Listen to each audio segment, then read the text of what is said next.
Hello, Battle Union fans, and welcome to a bit of a belated power rankings. This is the PR for Week 6, if I'm not mistaken. Unfortunately, I came down with a pretty serious head cold the other day, and it prevented, the other day meaning Monday. I hope this is going up probably, today is Wednesday? I'm probably not going to get it up today. So Wednesday, hopefully this is going up. Came down with a head cold Monday when I was supposed to record with Shroom, and it carried through most of Tuesday, so we weren't able to record now until fairly late on Tuesday, but better late than never. Hopefully we'll have Week 7 up when it's supposed to be. But all of that aside, let's get on into Week 6, which I have, as always, with me, Shroom Raver. How's it going, Shroom? It's going very well for me. Hello, Battle Union fans. We are here for Week 6. Chaos is back. It's good to have you back, sort of in the land of the living, Chaos. It's never nice when our compatriots come down with illness, but we are back for the power rankings. Lots of interesting games, lots of high-scoring games once again this week. So yeah, we'll get straight into the list, starting as we did last week at number 11, with SS sort of out of the running at this point, sort of having stepped back from the league. So we'll start at number 11. And in at number 11, we have RTK, who very unfortunately took the first 6-0 loss, I believe, of the season. Am I correct in that, I think? I'll double-check that while you keep talking. Indeed. So RTK took the 6-0 loss to L5.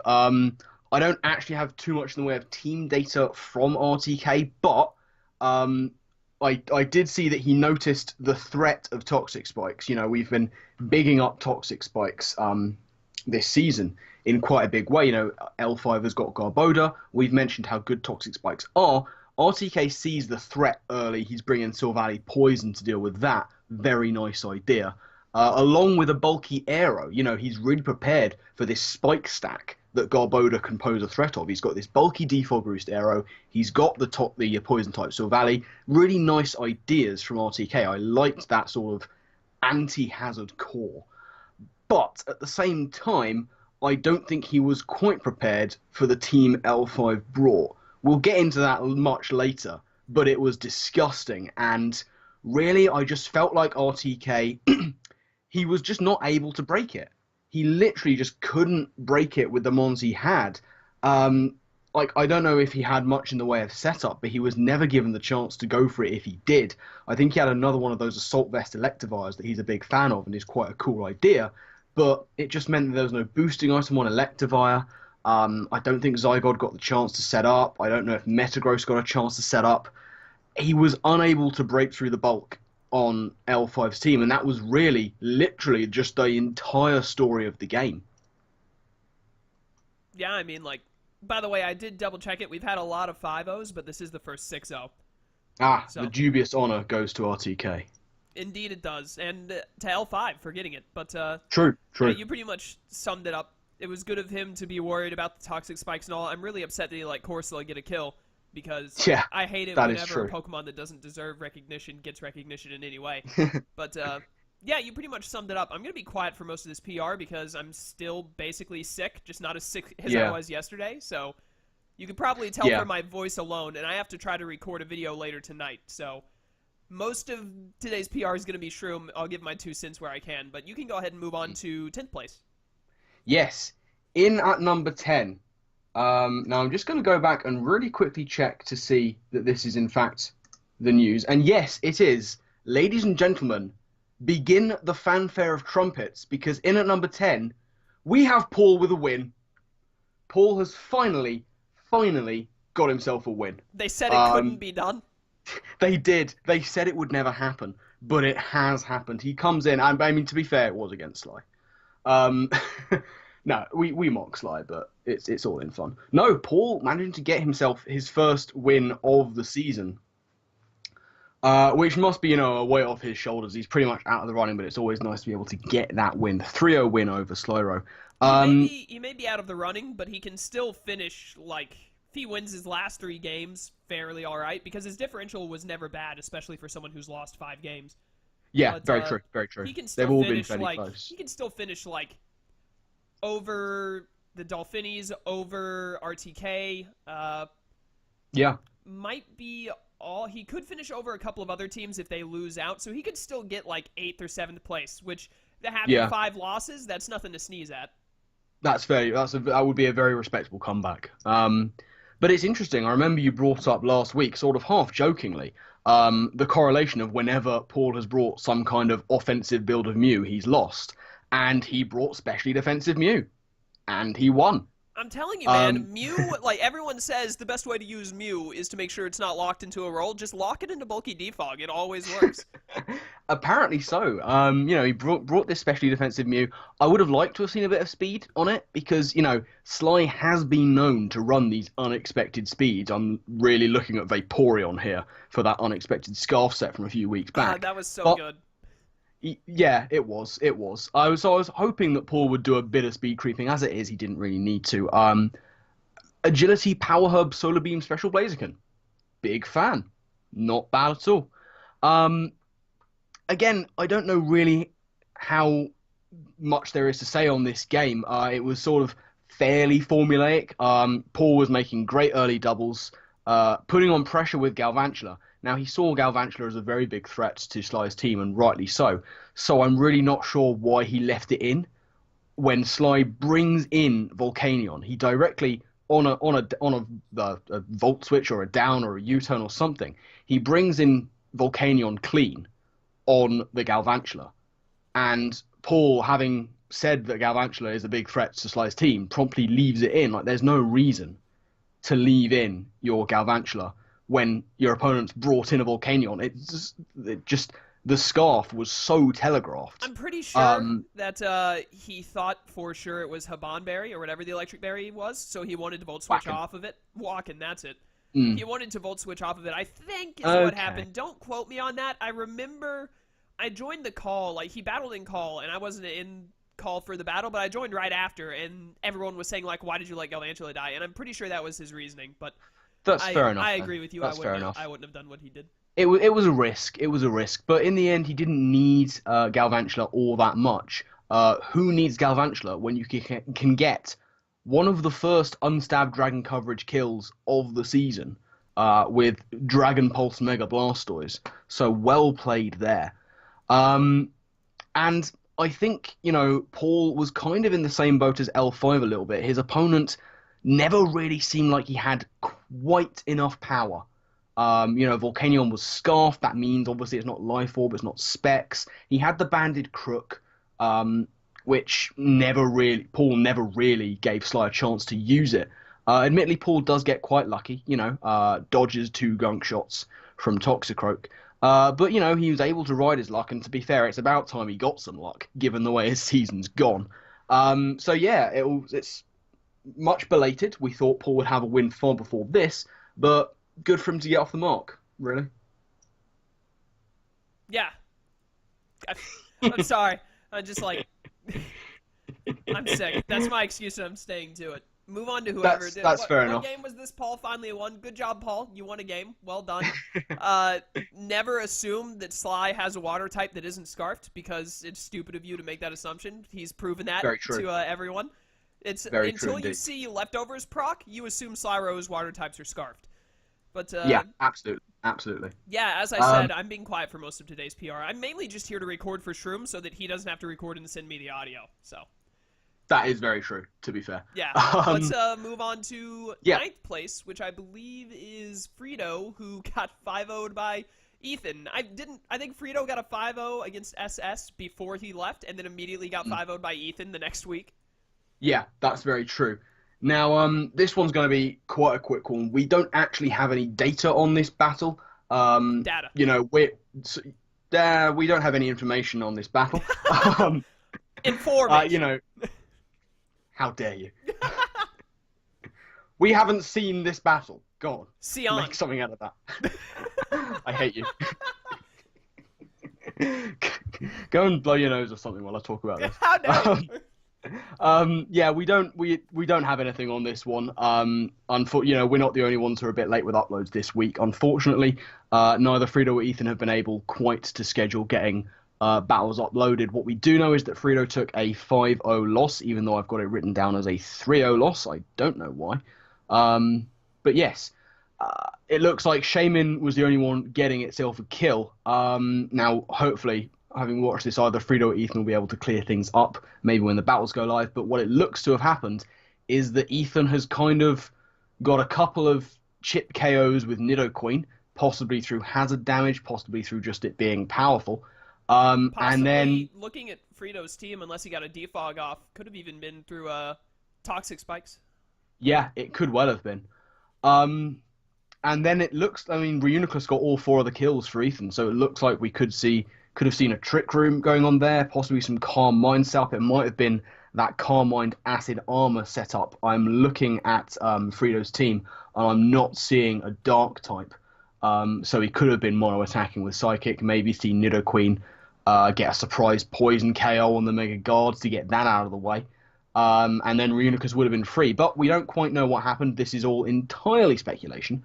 Hopefully Frito or Ethan will be able to clear that one up for us in the future. They will upload eventually. They've just both had Frito was gone on a trip until the other day, and he managed to get his game done, but he didn't have time to upload it because of issues. And then Ethan has been really busy with moving back into dorms for college and whatnot, but both of them will be uploading their videos eventually. Yeah, that's absolutely true. So with that, moving on to number 8. Number 8 this week is going to be Cloud.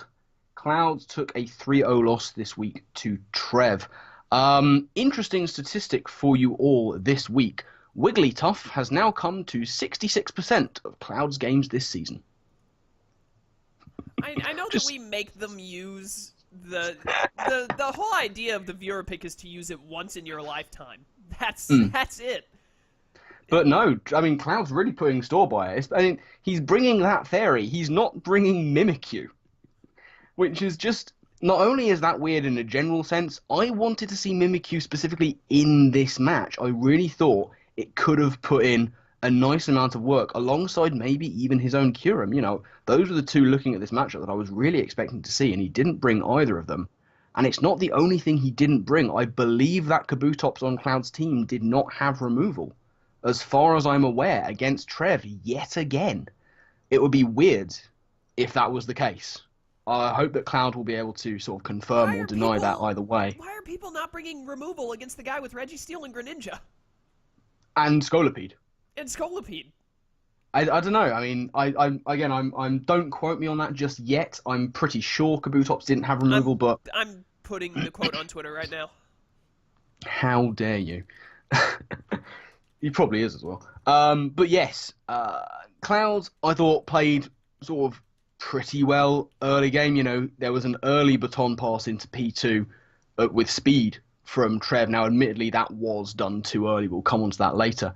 Either way, Cloud was able to navigate his way through it very early with Wigglytuff. But it all sort of went a little bit wrong after that. He lost huge momentum to the Mega Alakazam with a few little issues. He completely, I think, forgot about Trace.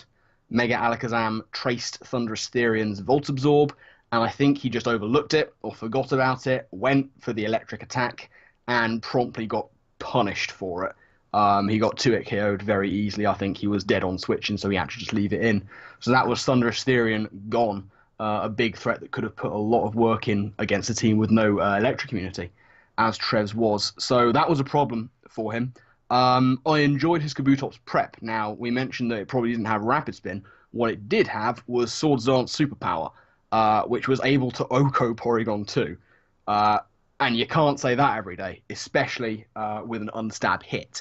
So that was very nice. I was quite impressed to see that kind of prep. But unfortunately, at that point, he just didn't have quite enough left at the end to deal with Trev's pacey Greninja. And that was pretty much all she wrote on that one. That's the way the cookie crumbles. Absolutely. So yeah, some positive stuff from Cloud. Wigglytuff comes to its 4th game. I can't believe I'm saying that. 4 out of 6 games. Wigglytuff. I'm going to make a new rule next season. You're only allowed to bring in 1 game. Yeah.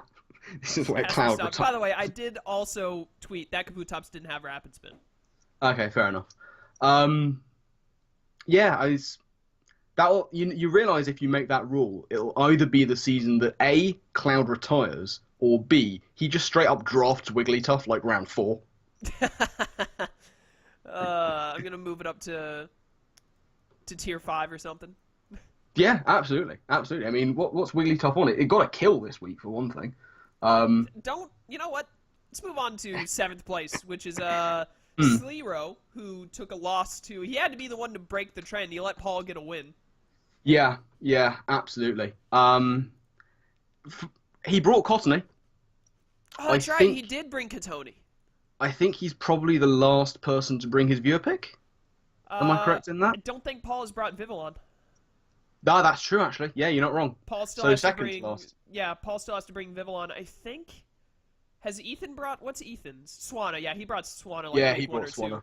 I know that Yeah. Frito brought Driftblim once and hated it. Uh-huh. Kyle has brought Auroras more than once. Mm. SS brought Perugly. What's Trev's? Trev. That's a very good question. I Simisir. will Oh have a yeah, look. Simisir came Simisir, like in yeah, week he five. Yeah, brought yeah, Simisir. it came. Um, Alex got. Oh no, Alex got an unstabbed dragon coverage kill before Paul did. oh yeah, With with the Meganium. devastating Drake Meganium. So he brought Was Meganium. Yeah, beautiful. yeah. It is. Yeah, Sly and Paul were the only two to not do it, and Sly brought his. So Paul's the last one.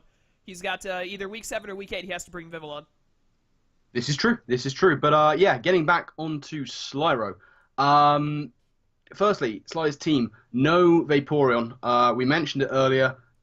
No Vaporeon on this team. So you've got Volcanion, Cottony, Crocodile, Toxicroak, Sarina, Uxie. Far too many weaknesses to Blaziken. Far too many weaknesses to Blaziken. For me, I would have liked to have seen Vaporeon in there. You know, you've got Cottony, Crocodile, Sarina, weak to the stabs. Toxicroak with dry skin is basically weak to the stabs. Volcanion doesn't want to take a high jump kick, so really he's only got Uxie, who doesn't have reliable recovery and can be worn down, especially with switches in on Paul's side, like Mega Blastoise and Galvantula to sort of hard check it. So I was surprised not to see some kind of strange Vaporeon set. And as I mentioned, it just never seemed like he had quite enough power, and we do have to mention he did miss those two Gunk Shots. Gunk Shots. I've turned into Sean Connery. Um, he missed those two gunk shots. They were unfortunate. You know, I think at least one of them was on the Mega Blastoise. I forget who the other one was on. It could have been the Mega Blastoise again. But certainly that would have been, if not a kill, it would have been massive shit damage. Again, using his sort of surprise Scarfer quite well. Volcanion coming in with 2 kills. He's used Volcanion fairly effectively this season. And, you know, this was just another example of that. He was able to put the pressure on. But again, those misses didn't help, but he never really seemed to have a foothold. You know, he had this very potent looking banded crook that never really got going. So it was unfortunate for him. He did manage to get an Endeavour off with Cottony. That was very nice. But yeah, just an unfortunate loss where he just never really seemed to be in the ascendancy in this one. Yeah. Sorry, I had to.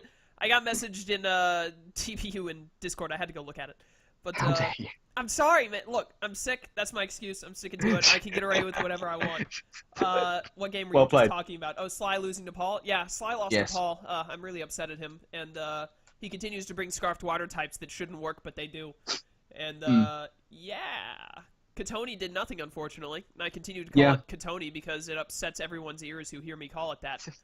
Uh, who has Zagarde on Oh on their dear. team? RTK. RTK lost even though he had Zagarde, so I'm just trying to mispronounce names at this point. But Paul won even though he had Zagardoge. Zagardoch. It's great. But we're actually like getting through this really fast since I'm not talking at all Yeah. today. So let's move on to sixth, which is Alex in the Birmingham Spritzy. No. Oh, is it It's not? Jim. Oh, it's Oh, I looked at the first list instead of the second list. My mistake. He was sixth It's last. Alex was yeah. sixth last week. Jim is sixth this week. My bad. In fact, we can talk about them both because Alex is in fact fifth, having overhopped Jim Yeah, they were. after the result of this game. Yeah, they were. I had it backwards, but Jim is in sixth and Alex is in fifth. Take it away, Yes. Shroom. I'm gonna go like So die quietly in the corner. fair enough. Yeah, a 1-0 victory for Alex here. Looking at the teams, I was a bit concerned when Jim brought out the Surf Jellicent instead of the Scald when you got these threats on Alex's team that do want to be burnt. But he's got the Surf on there specifically to 2-hit KO, especially defensive variants of Talonflame, whereas Scald would not be able to do it, especially from an uninvested or not fully invested Jellicent. So fair play there. Looking at Alex's team, Ockerberry Fortress was brought. I disagree with it. I feel like Ockerberry Fortress is usually a waste. Um, like especially when you're up against some of the things that would pack fire coverage on Jim's team. For starters, Victini. Any fire attack from Victini, bar maybe like a flame charge, is going to take out Fortress or take it down to sturdy, even without the Ockerberry. Um, and even with Wait, it, it's wait, going to take wait. it below half. Fortress has sturdy? True, yeah. It does? I thought it only had iron barbs. Ferrothorn, come on now. Oh, fair. I have them mixed up. I'm sick. Don't talk to me. Fair point. I was No, looking yeah. at Paul's team, which has Ferrothorn on it, as things were said. That's my excuse, and I'm gonna And you're sticking to it. I'm just gonna go back to dying. Yeah. But yeah, Ockerberry on Fortress, I feel like it's usually a waste. Like those attacks are going to take it down below half with or without the Ocker. You know, for the likes of sort of Hidden Power Fire Rose Raid, that's taking it below half through Ocker. Even like a Fire Blast Garchomp, that's taking it below half through Ocker. Maybe not a Fire Fang, but what's Fortress doing back to Garchomp is my problem there. So yeah, I'm not sure about that. I think he could have used something like I don't know what item he would have used. But yes, it was an interesting choice. But other than that, you know, very good team building decisions on both sides. Um, I feel like Jim misplayed a little bit more here, especially turn one. He's got Victini in versus Talonflame. Victini has Thunder, and Victini is a win condition.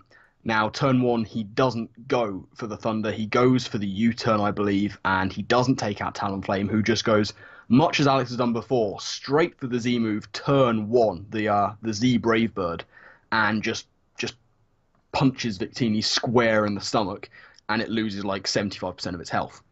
And yeah, Victini just gets lost earlier as a result. Alex was looking good a little bit later. You know, we've seen Jim put in really good work with Jellicent versus Alex's U-turning. Alex was very, very like noticeably not going into his Tapu Koko, which was interesting because Jellicent was putting in a shift for Jim, and I was like, okay, when's the Koko coming out? And it just never seemed to. Then Power Up Punch Diggersby just destroys Jim's face. It actually came out with 2 kills, which is always nice. Yeah, so that was good use of Power Up Punch Diggersby, able to KO Skarmory on Jim's side. And Alex was able to use Jim's misplays around Talonflame to his advantage. You know, there were times when Talonflame just came in, and it didn't actually get any kills this game, but it just put pressure on, and it did damage to key things. And there were just times when he was bringing in Talonflame, he's sitting there thinking, Talonflame should be gone by now. It shouldn't be there, but it was causing Jim all these problems, and it was, you know, wearing down this Jellicent gradually. And on Alex's side, we saw great use of Ditto once again. He was using it to sort of scout out sets very early on. You know, he'd just switch in on the Volt Switch, or sorry, on the U-turn, and then immediately just switch out. So he's just gathering data. Very good use of Ditto there to use it for that sort of data gathering. And yeah, it came down to sort of towards the end game. Jim, again, he doesn't take the chance behind Aurora Veil to KO the Talonflame. It was able to put on pressure, and then finally, I believe we had a 2-on-2 situation in this game, and finally, with who didn't die on his side? I can't remember. Garchomp is in, and Garchomp is ready to lock in on Earthquake. Alex finally brings in the Tapu Koko directly into the Earthquake, and it's on an air balloon. So this is exactly why he saved it, and I think this was excellent from Alex. He showed outstanding patience with the Koko. He could have easily gone into it at any time when Jellicent was causing problems. He was like, nope, I need it for this exact purpose. He knows that Garchomp is going to be Jim's endgame sort of situation, and he saves Koko until the very, very end. Very nicely indeed. Koko can't Oko, #bars, with the Dazzling Gleam, but he knows that he can't be Oko'd back in return. So yeah, great stuff from Alex, punching holes early, rises up a little bit with Jim not taking his chances. Jim knows that, he admitted that, he knows where he went wrong in this game. And yeah, just a really nice win for Alex. I really like the sort of dynamic between these two, Alex and Jim. They've had very similar seasons. They finally come to blows in week 6. They have one of the closest games we've seen, and yeah, it was just a really fantastic one. Probably one of my favorite games of the week. Yeah, it sounds pretty amazing. I also, while being sick, didn't watch most of the games, but I'm gonna catch This up is on fair. them. And yeah, it sounds like a really good one. I look forward to seeing that one. But let's just keep moving on and like end this video as soon as possible so I can die in peace. So that But you can go into that eternal sleep. yeah, exactly. L5, first 6-0 of the season, possibly the only 6-0 of the season, depending on how the last 2 weeks go. Took out Very true. RTK, got Corsola a kill. I hate Yeah, everything. How do you bring and Corsola and Lando T and only one of them walks away with a kill and it's not Lando T? very true. But I mean, L5's team. I mean, Jesus H tap dancing Christ the bulk. We've mentioned that RTK has, or as I've written here on my sheet, RHK. I don't quite know why. But we've talked, I know, about how RTK has this very physical team. But my God, L5 brought 5 physically defensive mons and a Sharpedo. Like literally, and they almost all had like 252, 252 investment in HP and defense. Like there are a few other sort of EVs taken and dotted around, but for the most part, he brought 5 max HP, max physical defense mods. It was ridiculous. But he was well prepped for the physical offense. Brought the Corsair as you mentioned. And again, much as we started with RTK, really not a lot to say for most of this. It was just L5's defensive monsters putting in work, healing themselves up, gradually getting hazards up. Corsola gets a kill. Admittedly, it was through hazards, by the way. It didn't actually kill anything off its own back. Privately, I'm still waiting for L5 to bring the banded hustle head smash Corsola. But, that's just me. That's just me. And yeah, it was just kind of, it's been a little bit of a story. L5 will bring these nasty bulky things and occasionally a few things to punch holes early. And then Mega Shark comes in the end and cleans up, in this case going 4-0, which was, really, really good for him. So yeah, just horrible, horrible bulk from L5, but it does its job. It does exactly what the team was meant to do. These 5 things just rotating around, not dying, healing themselves up gradually, getting up hazards, and paving the way for Mega Sharpedo. It was just L5 had a plan, he went in with a plan, he stuck to the plan worked. Pretty much nothing more to say on that one, I think. The plan, the plan, the plan. It's all about the plan, and what that has done, by the way, has taken Mega Sharpedo.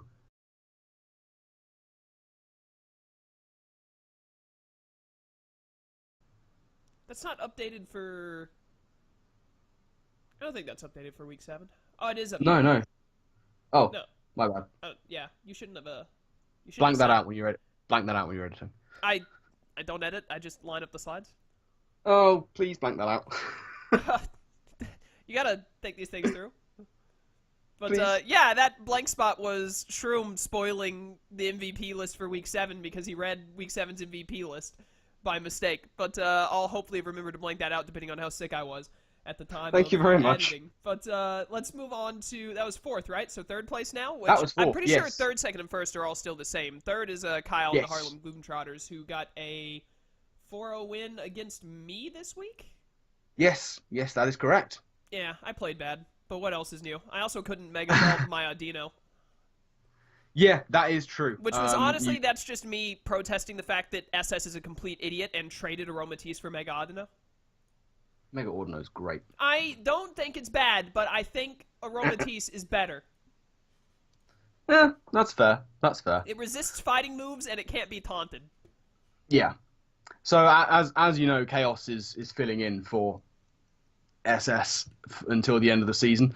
I'll quickly go over the game from my sort of perspective. I don't know if you want to sort of speak any more on it at all. There's a video on my channel that I live-commed the whole video. If you want to know what I thought about that stupid game, you can go watch my video. Fair enough. Yeah, Kyle brought a gross Heatran, as he has before. I was a bit concerned when I heard him sort of talking about how worried he was by Rotom Wash, but there was no Miltank, there was no Decidueye, just Seismitoad, which I thought was, I thought that was uncharacteristically sort of fast and loose with playing off against a threat from Kyle. By the way, before you continue, I do want to say there were like, in my mind at least, there were like 8 50-50s in that game, and I only got 1 out of 8 of them. This is true. There were lots of 50-50s in that one. Um, some of that, I have to say, was down to Kyle making these ridiculous double and triple switches, but you did lose quite a lot of 50-50s in that one. I got one though, and then the heat train You did lived get on one. like 1 HP, and I was upset. Yeah, you were very upsetty by that one. I thought Kyle scouted your Rotom Wash very well, actually. I don't know why Kyle expected too much from me. He said Yeah, that like yeah. the only thing that could really beat him was an offensive fast Rotom Wash, and my Rotom Wash was literally 252 HP, 252 SPDF. I just brought standard JPEG because I couldn't be Yeah. asked to bother building. Yeah, but the Rotom Wash was still sort of a threat to him. It didn't actually get any kills, did it? No. No, I got a kill with Mence and Jirachi, I think, was it? Yeah, that's true. Um, the knocking off of Golbat Savala on the Switch was unfortunate as well for you. But Kyle, he did sort of get himself a little too comfortable, and he mentioned this. He was constantly switching Heatran into Rotom Wash because Rotom Wash wanted to toxic things, as indeed Rotom Wash always does, which is fair. But he got too comfortable switching Heatran in, and Chaos eventually got that 50-50. It took a Hydra to the face and lived. I enjoyed his building versus Mence. Seismitoad takes any hit at +2, Aerodactyl takes any hit at +3, and there was then a disconnect, and then the imaginary Lucario killed everything. Yeah, he would have swept me with Lucario. At the end of the game, I was just like, I don't care anymore after Arrow lived Mence's Supersonic Sky Strike. And so, which, by the way, I almost did bring Iron Tail, but then I thought, like, that'd be silly. Yeah. Because I never thought he'd bring defensive Aerial, because I was looking at it like, if he's got, like, some HP investment, I probably need Iron Tail to kill him, even if I'm at, like, +1 or 2. So, I should probably bring Iron Tail, but then I was like, that's dumb. It's like, I'll get a kill or 2 before then on something else and be at +2 or 3, and then I'll kill it anyways, so it won't matter. But lo and behold, he was able to take a +3 Supersonic Sky Strike. But Yep. I think it would have had to be Z Iron Tail anyway, so it wouldn't have mattered. I mean, I lost that game at the end. I went into that game knowing I would lose. But, yeah, I mean, basically just, I lost a lot of 50-50s earlier on, and I ended up playing poorly at the end against Mega Arrow, being able to take out Mence. I basically got to the point where my only thought process was just try and set up with Mence and hope that I somehow get crits and win or something. Or if I can maybe get a kill or 2, then maybe Mamo or something can come in and sweep up what's left if I could just get rid of the Heatran. But Yeah. really, what really cost me the game, I feel, was that I lost like 6 50-50s, and there wasn't too much I could do to come back from it. But we did agree. Yeah. We did agree in the end that Lucario would have swept the game from there. I would have eventually. I also at the end of the game just kept clicking U-turn with Jirachi because I thought, what have I got to lose? I'm going to lose anyways. May as well just keep clicking U-turn. We came to the decision that I would eventually click Iron Head and kill the arrow because he would just sack it to Jirachi's Iron Head, and then Lucario would sweep. So that's why Lucario was given 4 kills. And not taking into account any Week 7 scores, looking at Lucario's position on the MVP race, as of Week 6, 14 kills. It's pretty Looking very good. Looking very good indeed.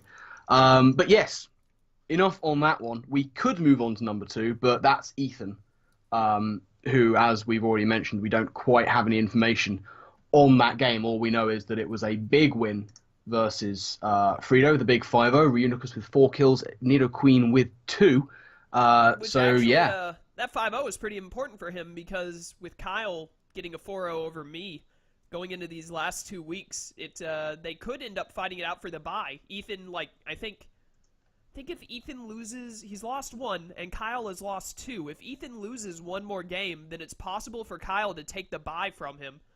Because the division winners, I think, get a bye is how it works. I can't remember. Yeah. I don't remember. I know that 2 people get a bye. I think it's the conference winners overall get the bye.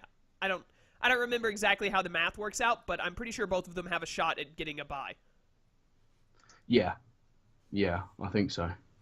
So it is pretty important for Ethan to get a 5-0 win there. He's got to make sure he stays ahead of Kyle. Which, if he wins his last 2 weeks, he's guaranteed to stay ahead of Kyle. It's mathematically impossible. But if he loses Week 7 or Week 8, then Kyle has the chance to usurp him for first place in his division. Yeah. So it's still all very close stuff, and those big wins could come in very handy when it comes down to those final 2 weeks. Yeah, let's go on to first place and do it in like 3 or 4 Yes, minutes so we can be done within 40 minutes because I want to yes, stop talking. And very true. Trev and the Um, Houston Toxapecsons, I'm sick. Don't hate on me. He beat Cloud 3-0 this week. Go ahead, Shroom. yeah, absolutely. Bringing Megazam, who is already looking like just a monster for him at the moment. You know you're in a bit of a pickle when you're facing off against a team with Megazam where it only needs 68 speed EVs and a neutral nature to outpace your entire squad. And that's exactly what Trev did. Just allowed him to go modest and throw everything else into bulk, which Megazam, it doesn't have bulk in spades, but with some significant investment, it can take a hit or two. And, that I think happened in the game. So Megazam came through, I think, with 3 kills this week. Yeah, it did. Um, yeah, I was kind of surprised to see no Gorgeist. I think it has a useful matchup against Cloud, takes on some of his sort of more potent threats. Like, it's one of those weird matchups where it's really good, I think, against half Cloud's team and kind of bad against the other half. But I was a little bit surprised to see it nonetheless. Nevertheless, Trev came into this one with some interesting plans. Tried to pass speed into Porygon 2, succeeded actually in passing speed into Porygon 2, but he did it way too early, like way too early in the game when Wigglytuff, amazing though it is to say it, Wigglytuff was still around, so it was too early to pass speed into Porygon 2. That is a sentence I never thought I would say doing analysis for any league. But crazy things happen in the Battle Union. Trev said that, he had sort of a 50-50 option. He could have baton passed, I think it was on a Celesteela, or he could have endeavored, and he chose to baton pass instead of endeavoring. Wigglytuff was still around, and Celesteela was not brought down to 19 HP. Now, he mentioned this in his video that was a bad decision. It was. It didn't haunt him too much, but it was the wrong decision. And throughout the rest of the game, after that initial plan didn't quite work, basically he had good use of Megazam, like banking on Cloud, kind of letting slip Trace Megazam versus Thunderous, which is exactly what happened. Megazam comes out of it with 3 kills, as I mentioned. And yeah, after Porygon 2 went down onto the very good Kabutops build, as we said, Cloud had nothing for that Greninja to come in late game and just basically clean it up. So yeah, Megazam punches holes, Greninja cleans up. It's just your classic 1-2 of power and speed from Trev on a very bulky team. Again, goes into it with a plan B. And yeah, just a very well executed plan B at that. Yeah, what Shroom said. I like this. I think we're working really well with ill chaos. Don't ever talk to me or my Bandicoot ever again. Anyways, thank you all for watching this week in PR. This is week 6. There is actually some it's looking a lot clearer who's going to be in playoffs. I think it's pretty much down to Ethan and Kyle are going to get in, Trev and L5 are going to get in. I think the Melee division between Frito, Jim, and Alex are all really close. They all have to duke it out for their spot. And then Cloud and Sly are having to duke it out for their spot, basically. Either one of them can make it, and anyone from Melee can make it. And then the people who are confirmed, which are Kyle and Ethan, are basically confirmed. There might be a mathematical probability, but I'm pretty sure not. Kyle and Ethan, and then I think those two are duking it out for a bye right now. And then L5 and Trev are fighting for a bye as well between them. So it is really interesting. We've got some pretty close things for buys and for playoffs in general. So I'm really looking forward to these last 2 weeks to see how it ends up. And we've got some really, really big matches coming up. Like, I know in next week, in fact, we do have Ethan versus L5.